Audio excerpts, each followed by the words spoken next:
Microsoft and Nvidia are going to reinvent the PC. This is the Arc G3. C'est le dernier jour du Computex ici à Taïwan. Ça fait quelques jours qu'on arpente les allées. On a vu tous les produits, tout ce qui se fait de mieux. C'est le plus grand salon de l'hardware et comme chaque année, on vous fait une petite vidéo avec le meilleur du meilleur, la crème de la crème, la sélection de vos 3 influenceurs influencés préférés. Ça va être vraiment exceptionnel, donc venez avec nous. Est-ce que tu es prêt, Aurélien? Ouais, je suis prêt. On tourne au café aujourd'hui, c'est le dernier jour. Pour les 20 ans, Asus ROG ont fait très fort. Ils ont sorti une édition spéciale limitée avec de l'or. C'est pas une blague, il y a véritablement de l'or dans cette souris gamer. En plus d'être la souris la plus haut de gamme de chez Asus, ils ont mis une plaqué or 24 carats. Ça, c'est la plaque qui se retrouve à l'arrière du clavier. Donc en fait, vous avez votre clavier et à l'arrière, vous avez cette petite plaque plaqué or 24 carats. Alors bon, en vrai, ça vaut pas si cher, mais quelle idée quand même d'aller foutre de l'or sur un clavier gamer. Et la souris, c'est carrément à l'intérieur. Mais du coup, elle est un peu plus lourde. Regarde. Ah ouais, là c'est pas de la souris de gamer normale qui pèse 10 grammes ou autre chose. Là vous avez le poids de l'or quand même. Le mieux c'est le kick-up moi. Regarde. Ils ont quand même mis une chaise gamer sur une touche. Tu peux la faire tourner. C'est ça qu'on aime à Taïwan. C'est la nouvelle console de chez Asus ROG. Bon, en gros, c'est la ROG Ally, mais dans sa toute nouvelle version. Alors, qu'est-ce qui change? Pas grand-chose, quoique quand même, on a maintenant un écran OLED. C'est un peu comme la Switch. Ils nous ont pas fait une nouvelle Switch, ils ont juste mis une Switch OLED. Ben là, c'est exactement la même chose. Après, on a quand même des joysticks TMR anti-drift sur ce modèle-là, donc ça fait plaisir. Et surtout, il y a 8 axes au niveau du petit joystick ici. Donc c'est vraiment des toutes petites améliorations, mais qui font la différence, quoi. Mais sinon à l'intérieur c'est exactement la même chose. Donc la puce Z2 extrême, une petite amélioration cosmétique Voilà. et utilisation quoi. Ils ont aussi allumé maintenant le petit bouton Xbox pour qu'on le voit un peu mieux juste là. Et ils ont aussi rajouté un autre bouton pour les screenshots. Ah. Une année de travail pour ça, c'est décevant. On peut mieux faire, hein. Et toujours chez Asus, on a le Wi-Fi 8 qui a été présenté. Comme vous pouvez voir, il peut attendre du 30 gigabits à la seconde. Quand même. Pas mal. Bon, après, il faut la connexion Internet qui suit, quoi, parce que sinon, tu ne sais pas l'utiliser. Et donc là, vous avez le routeur juste ici avec, on dirait un drone, une araignée, je sais pas ce que c'est. Bon, à côté de ça, vous avez aussi du 10 gigabits au niveau Ethernet. 4 bandes différentes, vous avez 2,4, 5 GHz et vous avez 2 bandes 6 GHz en plus. Pas mal. Pour assurer un maximum de débit. Ils ont augmenté la quantité de données qui est envoyée sur chaque bande. Donc, c'est pas qu'ils rajoutent des bandes, c'est juste qu'ils rajoutent plus de bits sur chaque bande, tu vois. C'est surtout fait pour l'IoT, etc. Comme on a de plus en plus d'appareils dans les maisons, tout est connecté maintenant. Les caméras de surveillance, les frigos, les appareils robots, la tondeuse, la totale. Du coup, c'est à ça que ça sert. Parce qu'en soi, les vitesses aujourd'hui, elles sont déjà largement suffisantes. On a trouvé maintenant la carte mère la plus extrême du Computex, c'est chez Gigabyte, c'est la Infinity et c'est la première carte mère qui a des parties métalliques imprimées en 3D. Vous avez la chambre à vapeur avec vraiment des petites ailettes, donc pour un refroidissement maximum. Vous avez 64 phases d'alimentation, 5120 ampères. Tu peux avoir 5000 watts dans le processeur. Il y a un problème par contre, c'est tu branches où la carte graphique? Je comprends pas parce qu'il y a 2 boutons là. PCI 1, PCI 2. Et ça, c'est juste le dissipateur pour les SSD. Dissipateur SSD, le chipset. Il y a 2 chipsets sur la carte mère. Ah oui, il y en a 2. Je pense que ça se retire quand même pour pouvoir rajouter les cartes. On voit les slots PCI Express en dessous. Il y a carrément une backplate à l'arrière, aussi métallisée pour dissiper la chaleur. C'est une œuvre d'art. C'est une œuvre d'art. Pas vraiment achetable d'ailleurs, ils ont dit c'est plus un prototype pour montrer qu'ils peuvent se la péter. On veut pas le faire, on veut pas le vendre, mais on sait le faire. C'est du flex. Ah, ça sent la choucroute! On a trouvé mieux que la ROG Ally. Chez Asus, ils avaient simplement reskin. Ici, on est sur la nouvelle MSI Cyclo, la 8EX AI plus CG3EM. Bon, ça, c'est le rêve de Yankee. Par contre, la différence, c'est quoi? C'est qu'elle a la nouvelle puce G3 qui est 40% plus performante que la Z2 Extreme de AMD. En plus, l'écran est beaucoup plus grand. C'est un 8 pouces, c'est pas du OLED, mais moi, honnêtement, je vois pas forcément la différence. Surtout sur une petite taille d'écran comme ça, et c'est quand même du 120 Hz. Donc ça reste quand même super fluide. Et c'est la nouvelle partie graphique de chez Intel Arc, c'est la B390. On voit ici l'intérieur de la console. Du coup, on voit que c'est un APU, c'est une puce. On voit le dissipateur, 2 petites turbines, 2 petits ventilateurs, les petits caloducs qui passent. C'est très compact, c'est très joli, c'est très bien fait. Bon, ça dit quoi les gars? Est-ce que ça tourne? Est-ce que ça chauffe? Est-ce que ça crache? Hogwarts Legacy a plus de 120 FPS, regarde, j'ai même 180 Tout moi, ça tourne. Hein. Est-ce que c'est une console de Yankee? Bon, ça dépend du prix. C'est la console la plus puissante actuellement. Et c'est vrai que l'écran, je trouve la taille parfaite, moi. Ouais.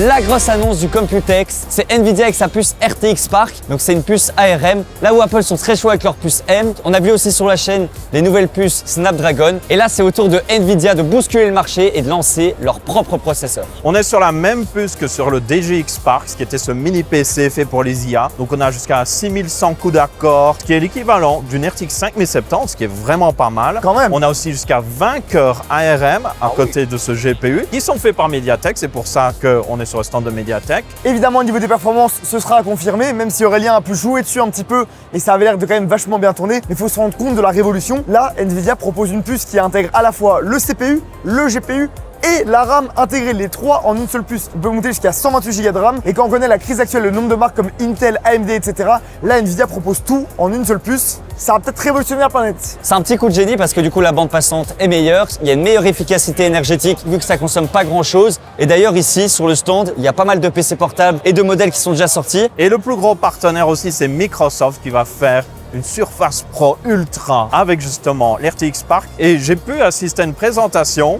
Ils ont parlé de la construction et tout ça. Ils montraient dans des tâches professionnelles, dans des jeux et tout. Mais par contre, derrière, aucun chiffre d'autonomie, même de combien consomme la puce, on ne sait pas. Voilà, peut-être ce sera 80 watts, 120 watts, on ne sait pas. Après Microsoft, ils promettent des choses et ils le font pas toujours. Et Nvidia, ils mettent tout dans le marketing, donc à vérifier quand ça sortira. Mais en tout cas, Microsoft a fait énormément de promesses d'améliorer Windows, notamment la façon dont ils donnent les tâches aux différents cœurs pour utiliser les cœurs qui consomment moins. Ils ont même dit qu'ils allaient optimiser pour que ça tourne même avec seulement 8 Go de RAM Ah ouais. Windows. Alors que Windows consomme 8 Go de RAM quoi. On verra, hein. C'est Microsoft, on ne sait jamais. On se fait une petite review sur la chaîne On n'est pas des Yankees? Avec plaisir.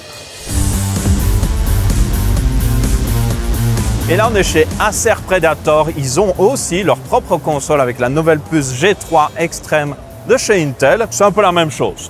Donc, toujours une console avec un écran 8 pouces, 120 Hz, certainement jusqu'à 32 Go de RAM. Ça tourne bien. hein. Voilà, ça fait le taf. On voit que c'est un peu l'année des consoles PC gamer. On en voit vraiment chez toutes les marques aujourd'hui. Est-ce que c'est le futur? Moi, je trouve qu'on est toujours mieux installé dans un setup et que c'est vraiment utile uniquement en transport, quoi. Le truc, c'est que par contre, AMD avait le marché, tu vois. Ouais. Ils avaient les Z1, Z2 ouais, Extreme ouais. et là, ils ont rien. Et tu as Intel qui est arrivé, qui a une puce 40% plus performante et AMD sont en mode bon, on n'a rien avant l'année prochaine. Après, tant mieux. Comme ça va mettre un peu de concurrence. Ouais, un peu de Et l'année concurrence. prochaine, AMD va revenir en force et nous faire quelque chose d'encore mieux que ça.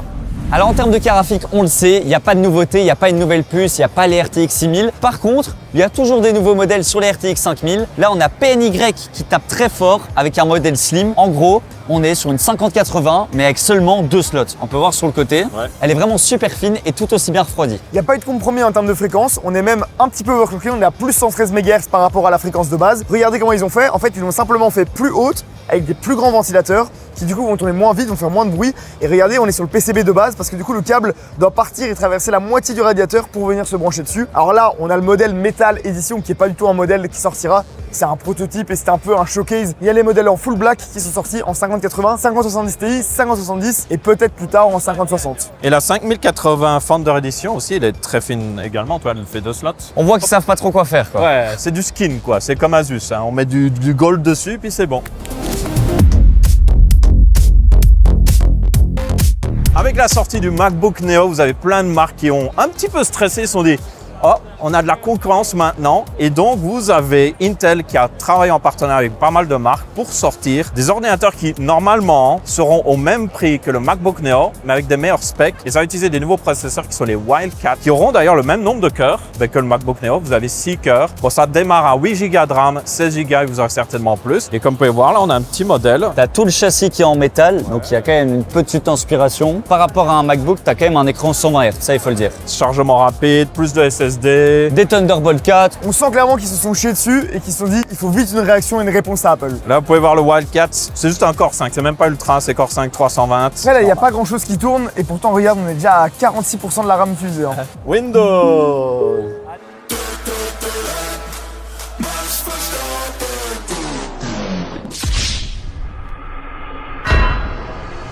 Vous vous souvenez des PC all-in-one qu'on avait à l'époque, tu vois, les PC Dell, HP. Dégueulasse. Là, on a vraiment l'upgrade du PC all-in-one. C'est un PC gamer. Regardez, on a une vraie carte graphique au-dessus. Ah, la carte mère est juste en dessous. Bon, niveau airflow, par contre, j'ai un petit doute quand même. Ouais, il y a quand même du mesh de partout, hein. Des petits ventilateurs, etc. Bah ouais, c'est pas une mauvaise idée. Ça permet de tout avoir en un seul écran, pas avoir de tour à côté ou quoi, pas de câble qui part dans tous les sens. Tout est branché, t'as juste à l'allumer et à jouer. C'est cool. Et comme chaque année au Computex, on a des modes de malade. Ici, on a un Pegasus. C'est un PC. Oui, on ne dirait pas, mais vous avez une carte graphique ici, vous avez du water cooling et tout. Et il y a plein d'autres modes sur ce Computex. Le mode qui a gagné cette année, c'est celui-ci. C'est une sorte de tank et en gros, il roule pour de vrai. On peut pas toucher, mais il y a une télécommande et il peut vraiment bouger. Et c'est lui qui a gagné le concours cette année. Mais il y en a plein d'autres, hein. On vous les montre rapidement. Un petit PC Doom, quand on peut voir avec la petite tête à l'avant, le petit casque au-dessus, signé aussi par Jensen. Là ici, on a un mini PC mais en mode custom, avec un petit réservoir à l'arrière tout mignon, petite carte graphique. Regardez le water cooling, la taille de l'écran qu'on a ici. Oh la vache. C'est un 7 pouces en 600p. C'est plus gros que ton téléphone. Eh. Mais tu sais ce qu'il y a plus grand qu'un iPhone 17 Pro Max? Viens voir. Voici le Z Flip Flop Flap Flap Trio XXL. Allô? Allô Aurélien? Ouais, on se retrouve sur Minecraft. Non, en vrai, c'est inutile. Déjà, avoir un écran sur son water cooling, c'est sympa, mais voilà, il faut vraiment Mais le faire. 3 écrans. Faut vraiment le faire pour le kiff, mais avoir 3 écrans sur un water cooling. Et alors avoir 2 boîtiers dans un PC, c'est intéressant ça? Quoi? Pour les 5 personnes en couple qui regardent cette vidéo, vous pouvez avoir un PC avec littéralement 2 PC en un. Donc on a un système micro ATX et le deuxième système micro ATX par-dessus. En vrai, Alors, c'est pas mal. Par contre, tu peux pas mettre de carte d'acquisition. ouais, toute la chaleur de la première carte graphique va finir dans la deuxième aussi. Ah, ça va être chaud, ça va être chaud. C'est sympa, c'est original, mais je pense pas que c'est le plus efficient. Ouais, je vois pas trop l'intérêt.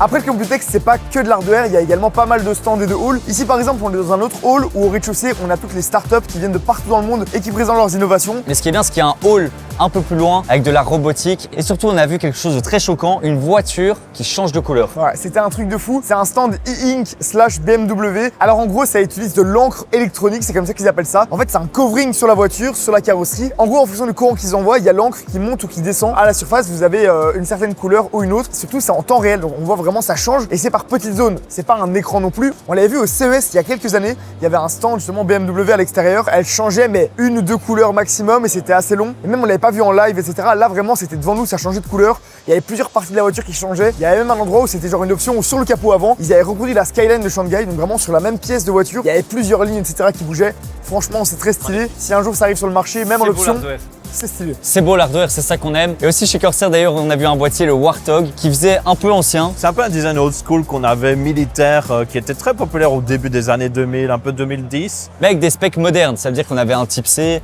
qu'on avait tout l'intérieur qui était bien réfléchi, un bon airflow. Et est-ce que tu as vu la petite lampe à l'arrière qui s'allumait pour éclairer les USB? Ouais. C'est génial ça. En tout cas, on va terminer ici sur la petite pièce Award. En fait, il regroupe tous les meilleurs produits qui ont reçu des prix. Donc il y a à la fois du laptop, il y a des puces, il y a un peu de tout. Comme ici par exemple un petit processeur Intel. Oui, c'est les Panther Lake, c'est le Core Ultra 300. C'est leurs nouveaux processeurs qui sont hyper efficaces au niveau énergétique et qui arrivent à concurrencer justement les puces ARM. Ils sont chauds, c'est les premiers Ultra qui valent vraiment la peine. Qu'est-ce qu'on a d'autre? Là, on a un PC gamer Asus holographique. On voit à l'avant, il y a en fait ces 2 hélices qui tournent très vite et qui affichent une image. On a une petite impression 3D comme ça. Franchement, c'est sympa. Et là, on voit l'hélice une fois que c'est éteint. Et là, on a le PC de créateur ultime. Quand tu es devant justement un PC portable, le problème c'est que tu manques de place. Ben, tu peux juste prendre le clavier et hop, d'un coup, t'as un deuxième écran. Et ils sont tous les deux tactiles, c'est 2 écrans LED. Oh, c'est stylé. Ça, c'est très stylé par contre. Oh, j'adore. Là, il mérite son award, tu vois. Il mérite son prix. Tu poses ton clavier devant et tu peux travailler dessus. Par contre, la version 5090 coûte 8100 €.